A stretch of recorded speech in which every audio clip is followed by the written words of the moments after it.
नमस्कार, नमो राघवाय। नक्षत्र ज्योतिष केंद्र में आप सभी का पुनः स्वागत है। और आज आचार्य जी से वास्तु चर्चा को लेके हम उपस्थित हुए हैं। आचार्य जी से पूछते हैं कि आचार्य जी, घर बनाने से पहले किस बात का ध्यान रखें और घर बनाते समय भूमि का परीक्षण क्यों होता है जरूरी। आचार्य जी। नमो राघवाय, नमस्कार। आज हम नक्षत्र ज्योतिष केंद्र में वास्तु विशेषांक लेकर उपस्थित हुए हैं और बहुत ही गूढ़ विषय आज मेरे अग्रज द्वारा प्रस्तुत किया गया है, जिसकी आवश्यकता हर व्यक्ति के जीवन में है। वास्तु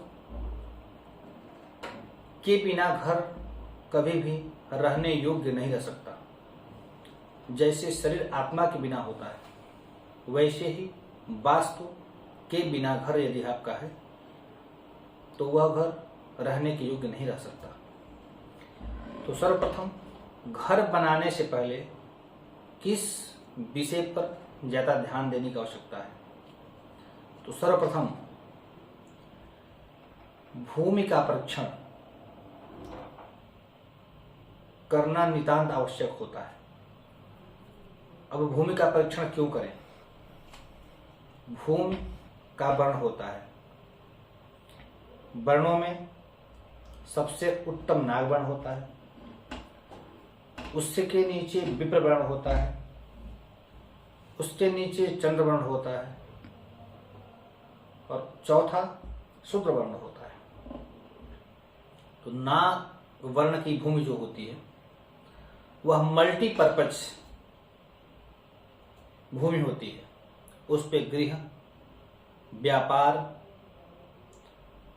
जलाशय, किसी भी तरह का कार्य करना काफी फलदायी होता है। नाग वर्ण की भूमि जो होती है वह मिट्टी गेहूं के कलर की होगी, काली नहीं होगी, सफेद नहीं होगी। वह हरा और लाल मिश्रित रंग नागवर्ण का होता है। उसको सुगंध में बहुत ही मनमोहक सुगंध होता है। उसमें किसी कीट का सुगंध नहीं आएगा, किसी पतंग का सुगंध नहीं आएगा, किसी पत्ते का सुगंध नहीं आएगा। वह भूमि जो तंत्र को जानता है या भूमि अस्पृता जो पढ़ा है उसके सूत्र को जानता है, वही उसका परीक्षण कर सकता है। नागवर्ण की भूमि नीचे से बहुत ही ठंडी होती है। जहां पे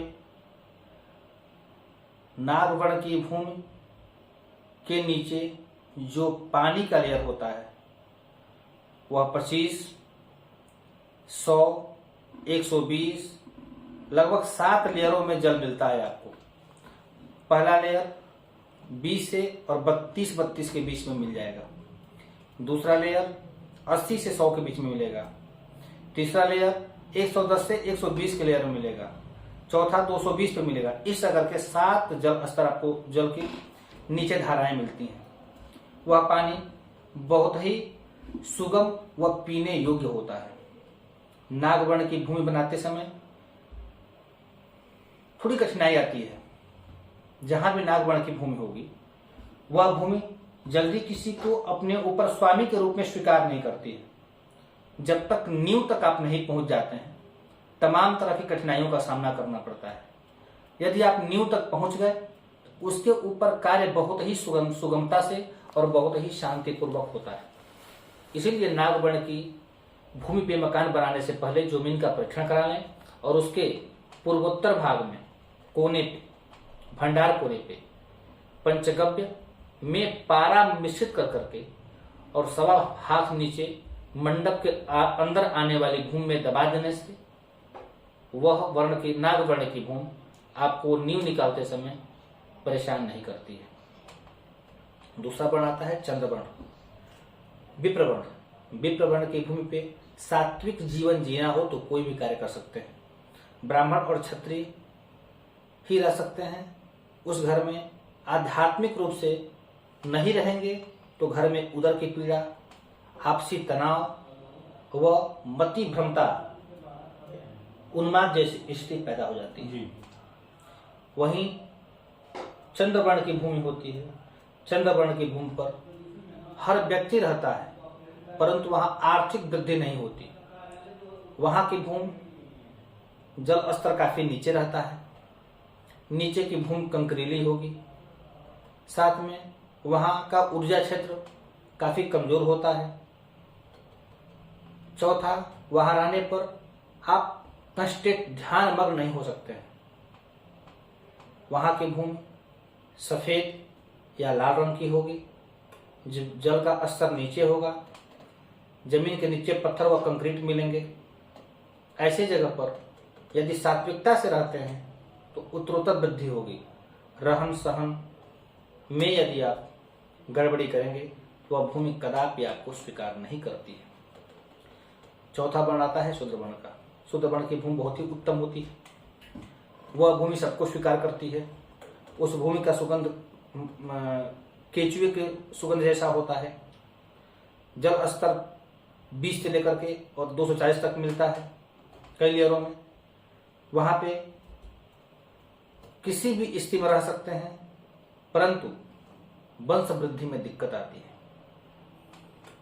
है। स्त्रियों को पीड़ा रहेगी। घर में स्त्रियों में सहमति नहीं होगा। धर्म से मन विचलेगा। निकटवर्ती लोगों से द्वेषता होगा। धन कमाएंगे, सुख भोगेंगे, परंतु अपनों से दुराव रहेगा। घर में एक दूसरे से प्रेम नहीं होगा। हर एक दूसरे को विमर्शक दृष्टि से देखेंगे। ऐसे भूमि पे यदि प्रश्न के बाद मिलता है कि नहीं, शुद्ध वर्ण की भूमि है, तो वहां पे दक्षिण और पश्चिम के कोने पर मेटा में समुद्र का जल, गंगा जल, बालू और तांबे का पैसा। समुद्र का जल गंगा सागर का गंगा जल हो, गंगा जल रेत नदी का और तांबे का सिक्का 4 या 5 की मात्रा में पश्चिम और दक्षिण के कोने पर दबा देने से यह दोष समाप्त हो जाता है। वास्तु विशेषांक में आज इसी विषय पर विदा लेते हैं। पुनः दूसरा वास्तु विशेषांक लेकर अगले हफ्ते उपस्थित होंगे। नमो राघवाय। नमस्कार।